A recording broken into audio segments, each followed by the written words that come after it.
আসসালামু আলাইকুম, কি অবস্থা সবার? আশা করি ইনশাআল্লাহ সবাই ভালো আছেন। এলিমেন্টর বাংলা টিউটোরিয়ালের আজকের 11 নম্বর পর্বে আপনাদের সবাইকে স্বাগতম। বিগত আমরা 10টি পর্ব পাবলিশ করেছি, যারা দেখেনি তাদেরকে রিকোয়েস্ট করব বিগত পর্বটি দেখে আজকের পর্বটি স্টার্ট করবেন।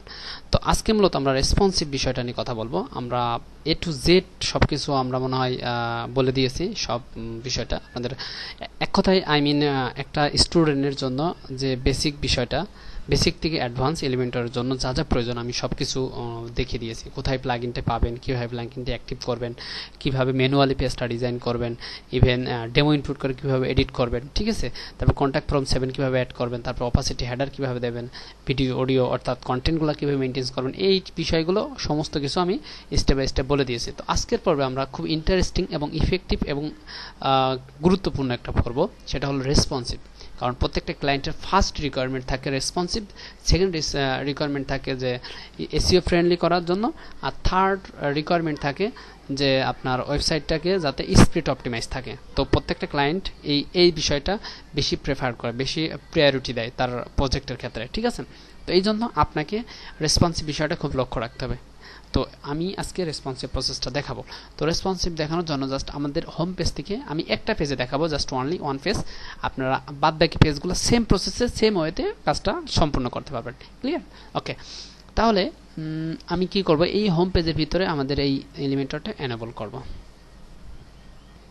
আর যারা আমার পেইড মেম্বার হতে চাচ্ছেন তাদেরকে রিকোয়েস্ট করব আপনারা খুব কুইকলি পেইড মেম্বারে অ্যাটেন্ড করে ফেলান, কারণ অনেকগুলো সদস্য আস্তে আস্তে ডে বাই ডে বেড়ে যাচ্ছে। কারণ আমি বেশি সদস্য নিব না, কারণ বেশি সদস্য নিলে আমার নিজেকে মেইনটেইন করতে ডিফিকাল্ট হয়ে যাবে। আপনারা যদি হতে চান তাহলে কুইকলি হয়ে যাবেন, ঠিক আছে। ওকে, তো এটা করার জন্য এবার আমরা কি করব, জাস্ট রেসপন্সিভের 3টা ডিভাইস থাকে মূলত, এই বিষয়টা মাথায় রাখবেন। একটা ওয়েবসাইটে ভিউয়ার্স অর্থাৎ ভিজিটর 3টা ওয়েতে আসে, 3টা মাধ্যমে।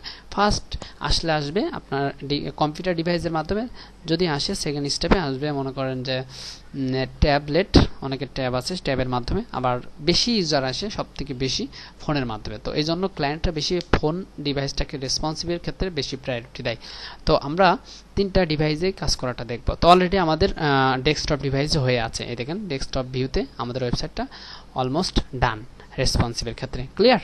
ওকে, আমরা এখানে রেসপন্সিভ করার জন্য জাস্ট এই দেখেন এলিমেন্টরতে আমরা এখন কিন্তু রেসপন্সিভ করতেছি, ঠিক আছে। দেখেন এখানে অনেকগুলো মেনু আছে, তার ভিতরে রেসপন্সিভ মোড নামে একটা মেনু পাবেন, জাস্ট এখানে ক্লিক করবেন। ক্লিক করার পর দেখেন 3টা স্টেপের 3টা মেনু আছে।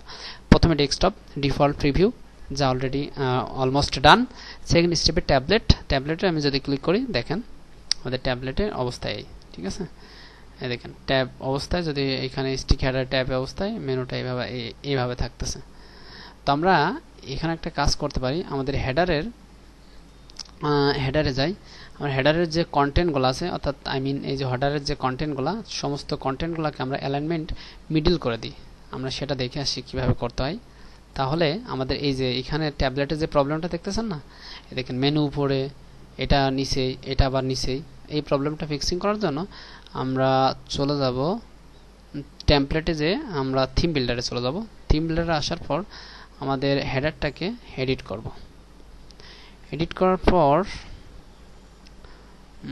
আচ্ছা, ওকে চলে এসেছে। জাস্ট আমরা এই টোটাল সেকশনটাতে ক্লিক করব। ক্লিক করার পর আমরা যদি এই যে ভার্টিক্যাল অ্যালাইনমেন্ট আমরা যদি মিডল করে দিই, তাহলে দেখবেন আমাদের সবগুলো মিডল হয়ে গেছে। কিন্তু আমাদের এখানে কিছু বাড়ানো ছিল মেবি।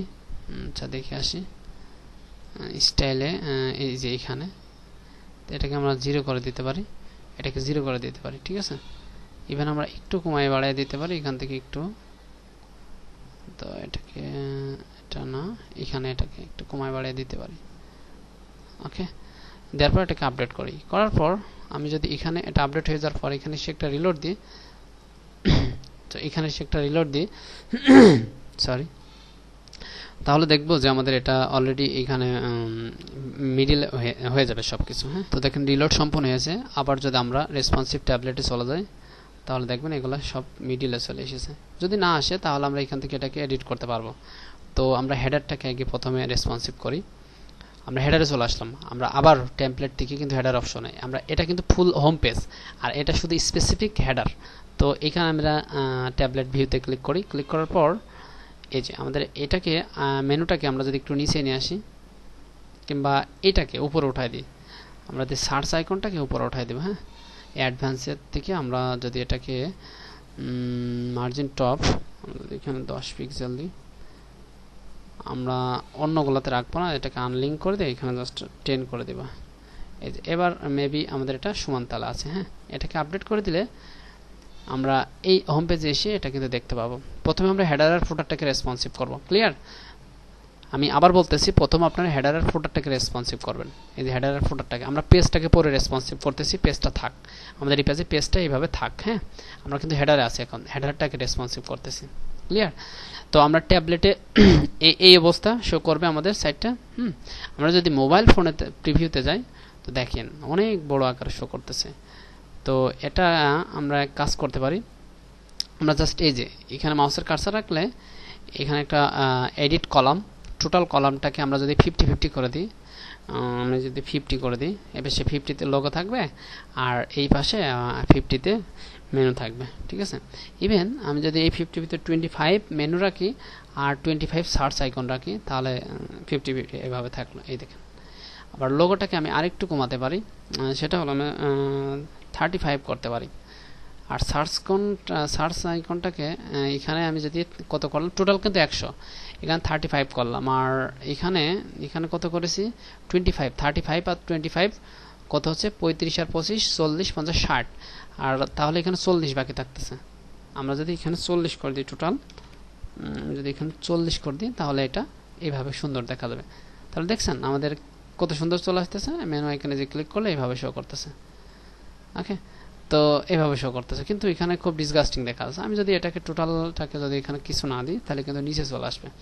আর মেনুটাকে আমি যদি 50 দিই, আর এই লোগোটাকে যদি আমি ফুল দিই, আমি কিন্তু এই আইকনটাতে ক্লিক করে কিন্তু এটা করতেছি। হ্যাঁ, 50 দিই, তাহলে দেখবেন খুব সুন্দরভাবে দেখা আছে। ঠিক আছে? এবার যদি মেনু আইকনে ক্লিক করি, তাহলে দেখেন এইভাবে শো করতেছে। ক্লিয়ার? ওকে ওকে, তাহলে এটা ফুললি রেসপন্সিভ হয়ে গেল। এবার এটা কিন্তু আমি হেডার করতেছি, হেডারটাকে রেসপন্সিভ করতেছি। আমি এই পেজে এসে আমি যদি রিলোড দিই, ভিউ পেজে এসে, তাহলে দেখবেন যে আমাদের ভিউ পেজে বলতে কি, আই মিন আমাদের ভিউর এডিট পেজে এখানে আমরা দেখতে পারবো যে আমাদের হেডারটাকে রেসপন্সিভ হয়ে গেছে। তাহলে আমি এই যে রেসপন্সিভ আইকনটাতে ক্লিক করে মোবাইল ভিউতে চলে গেলাম। তো দেখেন এখানে আমাদের সুন্দরভাবে এটা মোবাইল রেসপন্সিভ হয়ে গেছে। এই যে সার্চ আইকনটা এখানে চলে এসেছে। ক্লিয়ার? এবার যে কাজটা করব, আমাদের হেডারটা হয়ে গেছে। আমরা যদি বেকে চলে যাই, বেকে গিয়ে আমরা যদি ফুটারটাকে করি, আমরা ফুটারটাকে আবার এডিট করলাম। দেন আমি আবার বলতেছি, ফার্স্ট টাইম ক্লায়েন্টের কাজ যদি করেন, ফার্স্ট টাইম হেডার আর ফুটারটাকে রেসপন্সিভ করবেন, দেন আদার্স পেজগুলো করবেন। ক্লিয়ার? তো এই যে ফুটারটা চলে এসেছে, জাস্ট এখানে আইকনটাতে ক্লিক করলাম। ক্লিক করার পর আমাদের ট্যাবলেটে কি অবস্থা আছে আমরা দেখতে পারি। তো ট্যাবলেটে মোটামুটি আছে ভালোই। ঠিক আছে? ট্যাবলেটে আমরা যদি মেনুটাকে ট্যাবলেটের নান করে দিই, মেনুটা চলে আসবে, যাতে এখানে এই ট্যাবলেট অবস্থায় এটা হওয়ার দরকার নাই। ঠিক আছে? এবার আমরা যদি মোবাইল ভিউতে যাই, তাহলে দেখেন খুবই দেখা যাচ্ছে। আমি যদি চাই এখানে এটাকে 50 রাখবো, আবার এই কন্টেন্টটাকে আমি যদি আর এটাকে যদি 50 করি, যেহেতু আমাদের সাইটটা আছে, এটাকে 50 করে দিলাম। আমরা যদি এটাকে 50 করলাম, পাশাপাশি হবে। হ্যাঁ, এটাকে 50 করলাম। এলিমেন্টর দিয়ে এত সুন্দরভাবে রেসপন্সিভ করা যায়, তা মনে করেন যে অন্য কোনো পেজ বিল্ডার দিয়ে এত সুন্দর রেসপন্সিভ করা যায় না। তো এটা টোটাল খুব সুন্দর আছে। দেন এটা আপডেট করে দিলাম। দেওয়ার পর আমরা যদি আমাদের ভিউ পেজে সেটা রিলোড দিই, দেন তারপর যদি আমরা ফুটারটাকে করি, দেখবো যে আমাদের ফুললি মোবাইল রেসপন্সিভ হয়ে গেছে, খুব চমৎকার এবং সুন্দরভাবে। হ্যাঁ, ওকে, আমরা যদি স্ক্রল করে তার আগে আমরা এই আইকনটাতে ক্লিক করে মোবাইল রেসপন্সিভে যাব। দেন তারপর স্ক্রল করে করে করে চলে আসলাম। এই দেখেন এই পাশে একটা, এই পাশে সেকশন, এই পাশে খুব চমৎকারভাবে এখানে চলে এসেছে। ক্লিয়ার? এবার আমাদের তাহলে হয়ে গেল, এই পেজটা আমরা কেটে দিতে পারি। এবার আমরা যদি এইখানে যাই, এই যে আমাদের কিন্তু মোবাইলে কিন্তু এইভাবে হেডারটা করা আছে। হ্যাঁ, আমাদের মনে হয় স্টিক হেডার মোবাইলে দেওয়া আছে, অ্যালাউ করা আছে। আচ্ছা, যাই হোক, থাক, আপনারা এটাকে এনেবল করে দিতে পারেন, নো প্রবলেম। হ্যাঁ, এবার আমি যদি প্রত্যেকটা ইমেজ কিংবা কন্টেন্ট এটাকে ধরি, আমি এখানে ক্লিক করলাম, অ্যাডভান্সে গেলাম। আমরা প্রথমে ইমেজটাকে দেখি, ইমেজটাকে কিভাবে কি করা যায়। ইমেজটাকে ব্যাকগ্রাউন্ড আকারে আবার আরেকটা ইমেজ সেভ করে দেওয়া যাবে, নো প্রবলেম। তো আমাদের এখানে যেটা আছে সেটাই আমরা দিই। তো আমি এটাই দিলাম। তারপর ইমেজটাকে আমরা যদি পজিশন সেন্টার করে দিই, দেন এটাকে ফিক্সড আছে ফিক্স থাক, তারপর সাইজ কভার করে দিই। ঠিক আছে, এটা এই অবস্থায় আছে থাক। আমরা যদি স্ক্রল করে দিই ফিক্সড আছে এটা থাক। এবার আমি জাস্ট এই টেক্সটটাকে সাইজটা কমিয়ে দিতে পারি। টেক্সটার মোবাইল ভিউতে কি সাইজ হবে, জাস্ট এই টেক্সটের কলাম আইকনে ক্লিক করলাম, দেন আমরা লেফট সাইডে এডিট দেখতে পাচ্ছি, দেন স্টাইলে চলে গেলাম। তারপর আমি যদি এখানে আইকনে ক্লিক করি তো দেখেন আমার মোবাইল সাইজটাকে আমি যদি এখানে কমাই দিই, এখানে এভাবে কমে যাবে। হ্যাঁ, ওকে, তো এভাবে কমে যাবে, নো প্রবলেম। আমরা ফন্ট সাইজটাকে ইয়ে করে দিতে পারি, ডিসাইড করে দিতে পারি। এখান থেকে মোবাইলে একরকম ফন্ট শো করবে, আমাদের ডেস্কটপে আর একরকম ফন্ট শো করবে, সেটাও এখান থেকে বলে দিতে পারি। ক্লিয়ার? তো বাটনটা কমিয়ে দিতে পারি। এভাবে প্রত্যেকটা সেকশন এখানে আপনি কমিয়ে বাড়িয়ে দিতে পারেন। উদাহরণস্বরূপ আমি যদি এখানে বলি যে এটাকে 50-এ রাখবো, এই সেকশন এই কলামটাকে, ইভেন আমি এখানে আরেকটা নিচে আরেকটা কলাম আছে, এইটাকে আমি যদি 85 রাখি 85 রাখলাম, দেন এটা টাইটেলটাকে চেঞ্জ করে দেব, কিংবা ইমেজেস এনএস সাইজ সার্কেল যা আছে থাক। এটাকে আমি যদি এখানে কমিয়ে বাড়িয়ে দিই, স্টাইলে চলে গেলাম। স্টাইলে যাওয়ার পর আমাদের যদি টাইপোগ্রাফি, এই যে টাইপোগ্রাফি, এখানে যদি টাইপোগ্রাফিতে আমি যদি বলি যে 10 পিক্সেল দ্য ফন্ট সাইজ, এই যেখানে এটা কমতে থাকবে। হ্যাঁ, ও সরি, এটা প্যারাগ্রাফের ফন্ট সাইজ। ইভেন আমি যদি টাইটেলটাকে, এই যে এখানে টাইটেলটা আছে, এটা টাইটেলটাকে আমরা যদি কমাতে চাই তাহলে এখান থেকে কমাতে পারবো। দেখছেন, সরি, এইটা আমি এটা মিস্টেক করতেছি কেন, এইটাকে টাইটেলটাকে, এই যে টাইটেলটা জাস্ট এইভাবে রাখলাম, 10 দিলাম। এটাকেও আমি সেম প্রসেসে ইয়ে রাখতে পারি। আমাদের উপর থেকে এত স্পেস আসলো কেন? আচ্ছা, আমরা এটাকে আবার দেখি আমরা কেন স্পেস, আচ্ছা ইমেজের ক্ষেত্রে কোনো সমস্যা হয়েছে কিনা সেটা আমরা একটু দেখে আসি। স্টাইলে গেলাম, আমাদের যদি টাইটেলটা এখানে দেখি, আচ্ছা আমরা কন্ট্রোল জেড দিয়ে আমরা বেঁকে আসতে পারি। বেঁকে আসি, আমরা কন্ট্রোল জেড দিয়ে বেঁকে চলে আসলাম, কন্ট্রোল জেড দিয়ে বেঁকে চলে আসলাম। এখানে কন্ট্রোল জেড দিয়ে বেঁকে চলে আসে আমরা আবার টাইটেলটাকে মডিফাই করতে পারি। হ্যাঁ, টাইটেলটাকে আমরা প্রথম স্টাইলে চলে আসলাম, তারপর প্রথম আমরা এটাকে ক্লিক করলাম। ক্লিক করে আমি যদি এখানে 10 দিই, এই দেখেন এখানে একটু 12 দিই, একটু বাড়িয়ে দিই 12, দেন আমরা এটাকে ক্লোজ করলাম এখানে ক্লিক করে। দেন আমরা যদি প্যারাগ্রাফে আসি, ডিসক্রিপশন ওকে, এখানে যদি আমরা 7 করি, কি একদম ছোট দেখা যাচ্ছে, এখানে 10 করে দিলাম। তো এইভাবে বাদবাকিগুলো করে দিতে পারবো। ঠিক আছে, আচ্ছা এটা কমায় দিলে ওইগুলা ঠিক হয়ে যাবে মেবি। ঠিক আছে, আচ্ছা প্রথমে আমরা টাইটেলটাকে গেলাম, এখানে 10 দিলাম। ঠিক আছে, 10 না 12 দিলাম। দেন এটাকে এখানে আমরা যদি কত দিব, টাইটেলটাকে এখানে আমরা যদি না এটা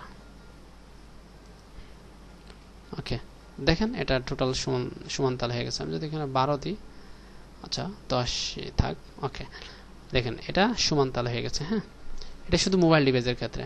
আপনি নিচের স্টেপগুলো এইভাবে করে দিতে পারবেন, ইচ্ছা করলে নিচের পার্টটাকেও এইভাবে করে দিতে পারবেন। ওকে, তো যদি আমি এটাকে কপি করি, কপি করলাম, কপি করে এইটার উপরে মাউসের কার্সার রেখে পেস্ট স্টাইল এটা ক্লিক করলে এখানে স্টাইলটা পেস্ট হয়ে যাবে। হ্যাঁ, তো সেকেন্ডটায় তো আমি সেম কাজ, সেকেন্ডটায় সেম কাজ না।